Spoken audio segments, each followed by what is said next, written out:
Hello everyone, ito na yung aking dalawang chicken. Ito ay binigay ng aking napakabait na kapitbahay. Yung kadikit farm namin at napakarami nilang chicken. Ayan. So pansamantala, ito muna yung ayan ako, kasi nakatali sila. Naawa naman ako. Wala pa silang bahay.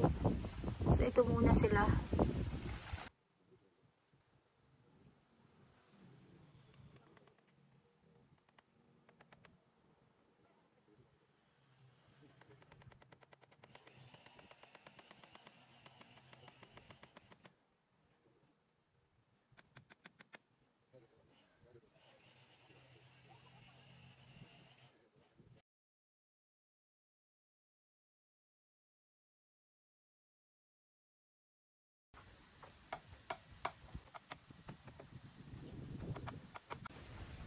Ma'am, hagdan yung ginagawa niyo, ma'am.